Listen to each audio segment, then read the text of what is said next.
Hello and warm welcome to Politics Today, and in this programme we'll be discussing the outrageous decision made by many councils across England to ban the Union Jack and also the Cross of St George, but keeping the Palestinian flags waving.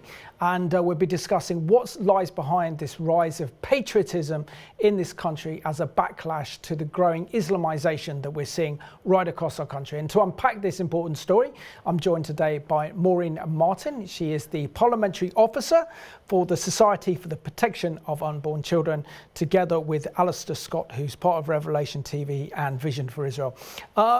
Can I say, Maureen, it's always a pleasure to have you on Politics Today, and we really appreciate the contributions you make to the programme, but also the important work that you are doing in protecting our Christian freedoms in Parliament, especially the hard work and dedication being done by the Society for the Protection of Unborn Children to protect children from abortion, but also on big issues like the assisted dying legislation as well. Do you want to give us an update? Because next week, I think, our parliamentarians go back to Westminster and we begin and start the parliamentary year afresh. Yes, indeed, yes.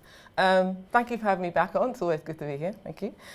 Right, so the work continues. We are encouraging our supporters, those who are listening and those who are on our mailing list, to continue to contact our peers, because they need to hear from the people on the ground, from the grassroots, that we are not happy with what was agreed to by the House of Commons, and we want the peers to oppose the decriminalisation and assisted suicide. So all our supporters listening, those who are not even our supporters yet, please become our supporters. So you want to go to www.spuc.org.uk, take advantage of our on-web tool and contact your peers or any peers that are randomly selected for you, and let them know that you need to vote against these two bills. And please also pray, because prayer is a foundational part of defeating these bills, which we know is the essential fight between good and evil. So please put your hands to the plough and help any way you can. Thank you. Or fingers to the keyboards. Yes. And Alistair, Indeed, yes. It's great to have you back on the programme. Thank you for the great work that you do with the persecuted church in forms of educating our viewers about the importance of the standing up for the persecuted church, particularly in the Middle East. But you also work for Vision for Israel. So give us an update on the vital work they are doing for Israel at this critical time. I think at this time we're probably more challenged than ever, not only on the ground in Israel to help the people. I mean, I know there's so much social media and media attention to what's going on in Gaza, and it's important. But you know, Israel is struggling and suffering as well. So providing families who are displaced, people forget that they're displaced people in Israel because of the war in the north and so on. And it's very hard to return to normality when you've got the threat on every single border and beyond, you know, from Iran and so on. So the people, I think the biggest challenge is not only the practical help, but the trauma. Kids are suffering with trauma. Parents are suffering with trauma. Parents who have kids in the IDF, or kids, I say kids, but grown-ups in the IDF fighting the battle for, 650 days, coming up to 2 years already. They need support, they need help, and Vision for Israel is focusing in on that. And in this nation and in the Western world, our biggest challenge is actually bringing the truth into programs like this, but also in the church, because most of the church is sucked into the media kind of emphasis on what's going on in Gaza, and not almost forgotten that October the 7th happened. Absolutely. And Maureen, give us your thoughts on the extraordinary scenes that we're seeing being played out across our streets, across England. And this is a wave of patriotism where we're seeing the Union Jack flying, we're seeing the Cross of St George flying. But as a direct result of this, we've had councils in Birmingham as well as Tower Hamlets actually take down the Union Jack flag and the Cross of St George. Share with us what you think lies behind this surge in patriotism that we're seeing across the country right now. Well, I think the British consciousness has been awakened to the fact that our culture is under threat. Our national identity has been usurped by benign forces that do not want this culture to continue, because its foundations are Judeo-Christian. It's ultimately a battle between the Christian religion and other religions that are anti-Semitic and anti-Christian.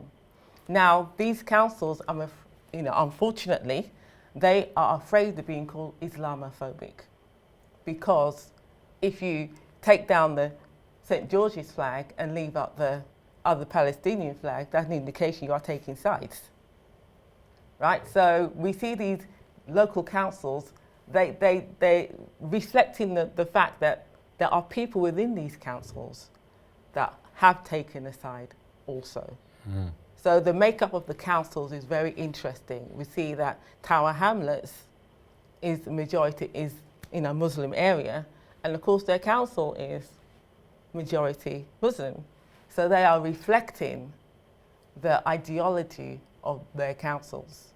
And unfortunately it goes against what the St. George's Cross and what the Union Jack represents. Because remember, these crosses are based upon saints. They represent saints in Christendom. They're not just representing anybody. So this is a fundamental part of the English United Kingdom's identity and the foundations that this culture is built on. No, absolutely. If we take, for example, the St. George Cross, it has a white background representing the forgiveness of sins. Then the red cross represents the blood of Jesus that sanctified us and has saved us. So we see that our flags are very much entwined within our Judeo-Christian heritage in this country, and it's a fundamental attack on our country and its identity as well. But share with us your thoughts that ever since the horrible massacre in Israel that took place on October the 7th, we have seen a frenzy of Palestinian flags being waved all over the country, and yet our councils are adopting a two-tier policy. On the one, many councils are taking down and banning the English St. George's flag together with the Union Jack flag, but doing nothing to stop these Palestinian flags being waved, which represent a move away from solidarity with the Palestinian people and those in Gaza, but now it's a unifying flag for Islamists to rally behind. Yes, it's turned around so much in such a short time, because the pro-Palestinian protests that have been going on almost since October the 8th or October the 10th of 2023 has brought the Islamists and the maybe uninformed or uneducated Westerners out on the streets supporting what they see as foul play against Gaza and about the Palestinians. It's become such a strong anti-Christian stand, and I think I think it's Daniel Hannan in the report, and we're going to refer to that a little bit more. He has told, or he writes that our heritage in Christianity, and it's not pride, but our acknowledging that our flag stands for. We're almost understated. We have been understated almost since the Second World War, but then suddenly you have this uprising. And it's a planned uprising of the Islamic move, and as you say, it's being taken over by certain councils, and as you have just mentioned, a lot of the councils, particularly around London, are more Islamic influence than they are of former English influence, and I think it's a real challenge to us as believers. I just want to say that to you now, is that we tend to be very quiet about who we are and our religion, our legacy, whereas the Islamists are moving fast. They have a strategy and an agenda, and it's time for the Christians to rise up and stand for not only our Christian heritage and our Judeo-Christian foundations, but also for our nation, because the thing that's happened with the Islamist movement is that they're trying to change our whole inheritance, our whole background, and it really is time for us as Christians not only to be praying, but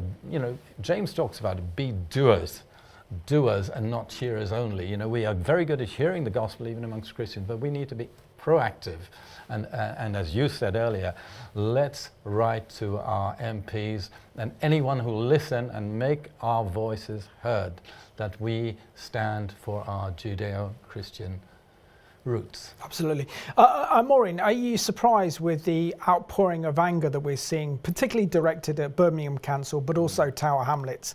The fact that, and other councils are now taking down the Union Jack flag and the St. George's Cross, and yet they're doing absolutely nothing to take down the Palestinian flag, and almost as if our country now is being taken over essentially by Islamists in Muslim majority areas, enabled by the kind of hard left run Labour councils who care nothing for our country, care nothing for our identity and our heritage and our history. And yet this is sparking a revival in English patriotism. Absolutely. And in some ways it's wonderful because it has exposed them, right, completely. Now, they were going to give the argument, oh, we're being impartial. We don't want to take down the Palestinian flags because they have a right to have their flags up. It's a flag. Well, then you should have let the St. George's flags and Union Jack stay up as long as. This has exposed them. So now they've come out of the woodwork. We now can identify who they are, and we can target those individual councils in the ballot box, you know. And this is another point I'm going to make. Now, it's sort of like a Greek tragedy in some ways, because the very people that have now come out and said, we are British, these are our flags, as a demographic, these are the people that most likely would have voted for Labour Party in past elections. And of course, these very, you know, Muslim favoured MPs and councillors are the very people they elected. And now these are the very people who are trying to usurp the culture. So hopefully this will bring about more than just an awareness that their culture has been usurped. But when they go to the ballot box, they will hopefully transfer that into votes and make the connection between, we voted for these Labour councillors, they are now taking down our flags. 2 and 2 make 4. I shouldn't vote for these people because they are against my culture and are undermining my very national identity and heritage. So we hope this will transfer itself into votes. Absolutely.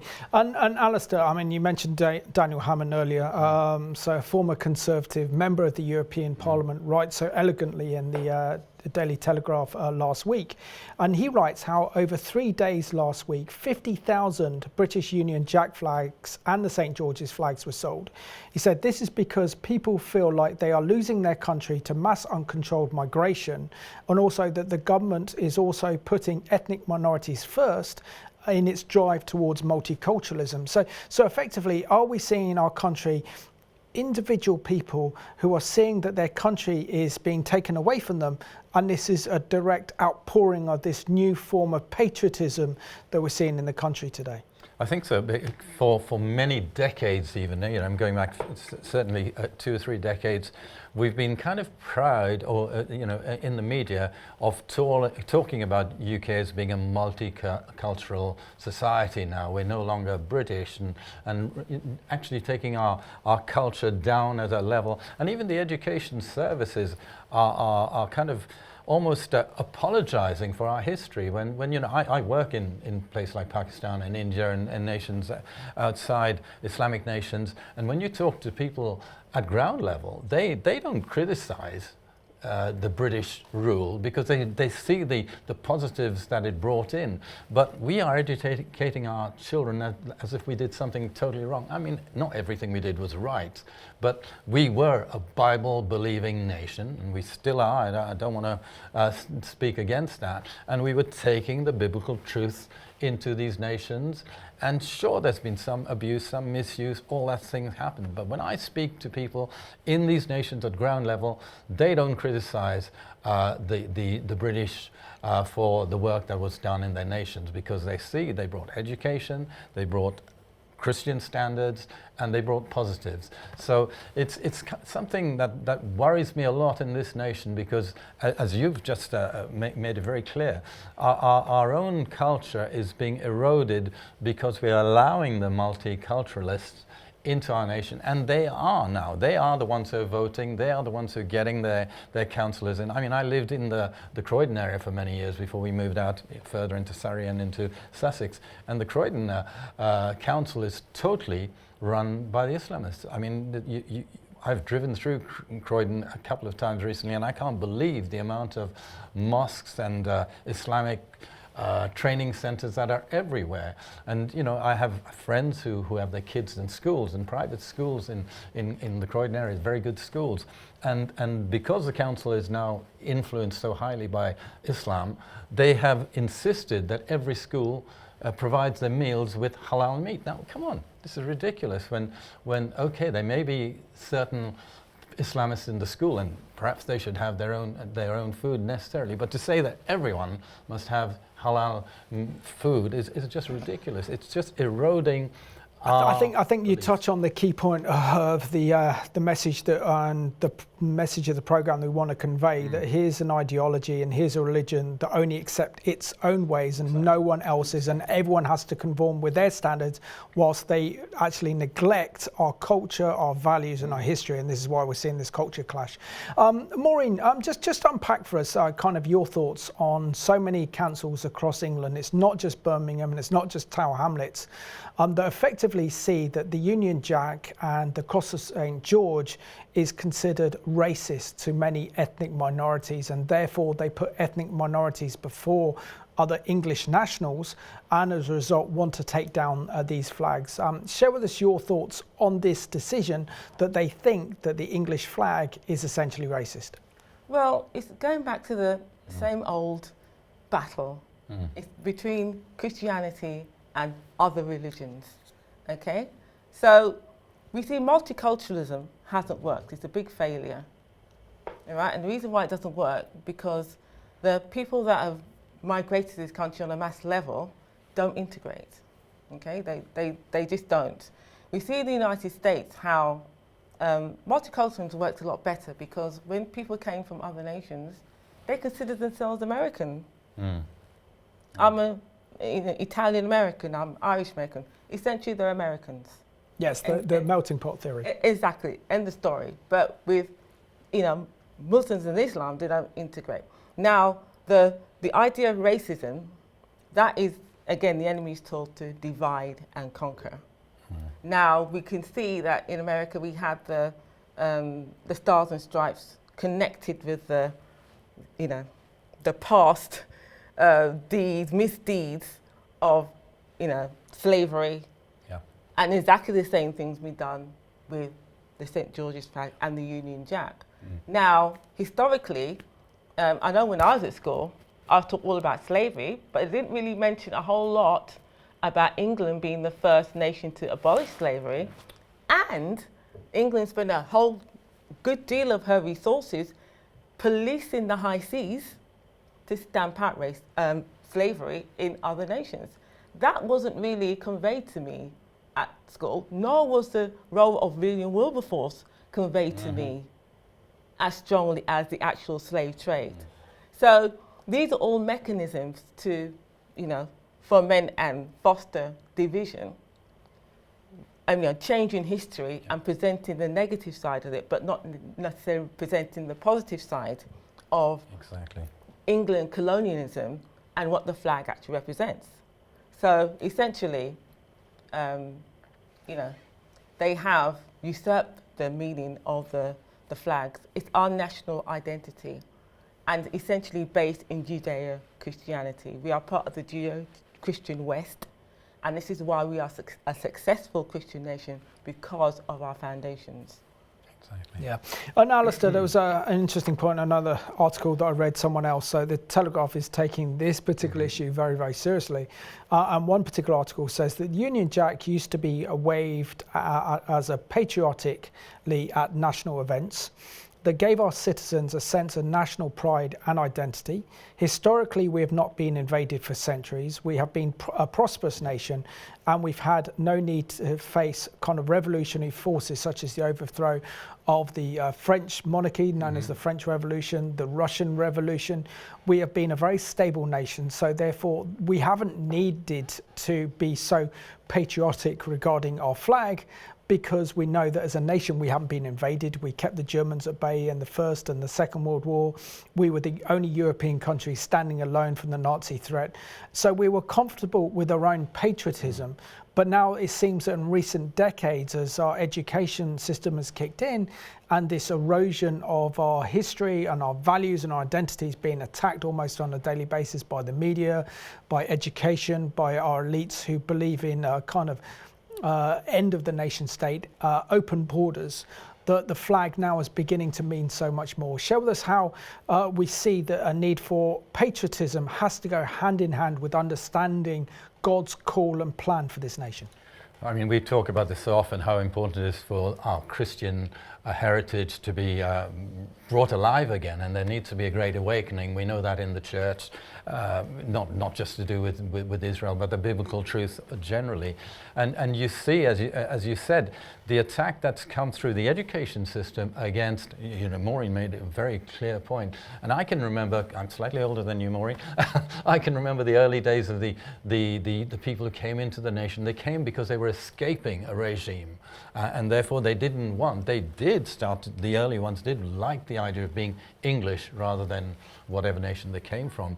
But you get a second and a third generation and an education system that actually makes it look like we're some kind of evil colonial nation, which is not true. I mean, sure, there is, as I said before, there's sometimes misuse. But, you're talking about we haven't been invaded from outside, but what's going on at the moment is an invasion from inside.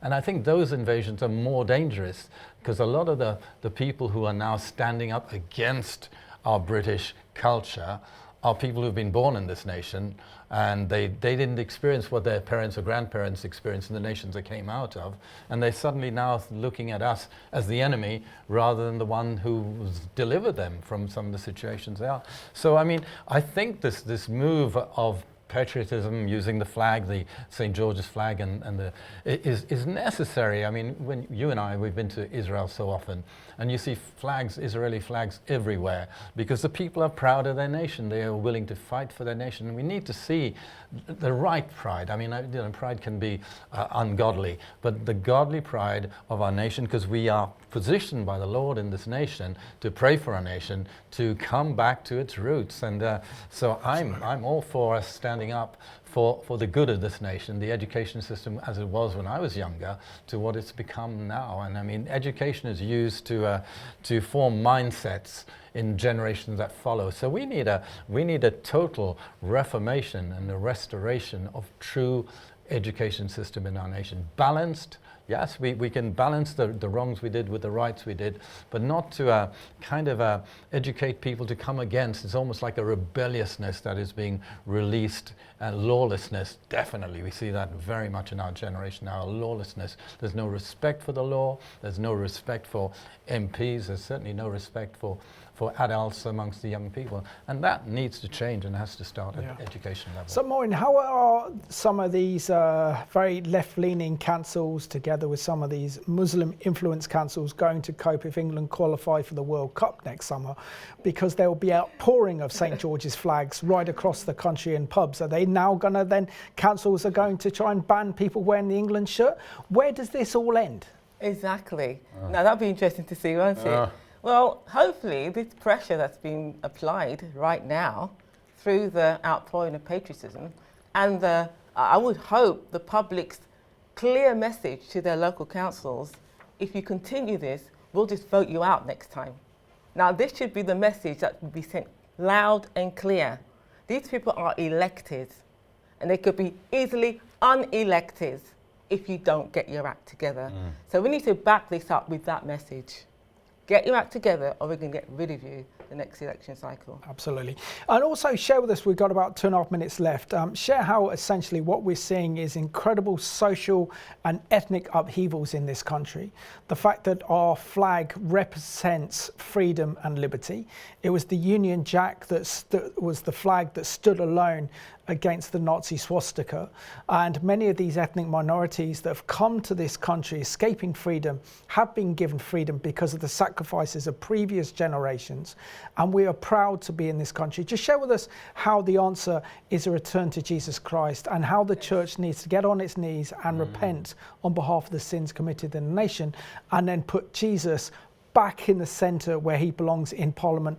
And we need to see that banner or flag with Jesus Christ, the King of Kings, flying over Westminster and 10 Downing Street. Exactly. And how this will bring an end to these social divisions and social conflicts. Absolutely. Now, it's quite interesting, the youth of this nation are already reflecting a return to Christ and the gospel. There's a massive revival happening in our young people. It's like almost like a quiet revolution. It's not really being talked about that much, but it's happening. Now, they are the next generation. Yep. They are going to be pivotal in this return of this nation to Jesus Christ, and to come against this anti-national, anti-Christian movement that has happened in our nation because of the mass migration and because of the rebellion to our national identity. So it's essential that Christians pray, because we are instructed in 2 Timothy chapter 2 to pray for those in authority. Yes. And leaders. Now, it's also in Romans 13 we're supposed to obey those in authority, but the authorities that we're supposed to obey is quite clear in that scripture, that it's those that reward good and punish evil, and not the other way around. So we need to get Romans 13 quite straight. So essentially, Christians must pray, but also act. Yes. Praying is not enough. We must put some action to our prayer. James says, faith without works is dead. We need to put some action to our prayers. Thanks. Action meaning we need to go to the ballot box and vote our values. Amen. Within 30 seconds, Alistair, share how our nation is at a crossroads and we have a choice between the cross or the crescent and nothing else. We are at that place, and as Christians, the power of prayer. We know the power of prayer, and if my people who are called by my name would humble themselves and pray and turn from their wicked ways, God hears and he answers and he heals the land. We need to be active in our prayers. We need to be active in our actions too. His prayers are important, but they're the foundation of where we go from there. So keep praying. So Alistair and Maureen, thank you so much for being my guests on this week's Politics Day. Done a great job. Thank you so much. And I want to thank you for watching this programme at home. I think we really have to understand our history to know the importance of the Union Jack, but also the importance of the Cross of St George. I know in Scotland we have St Andrew's flag, and then we have the Welsh flag, and then the Northern Ireland flags as well.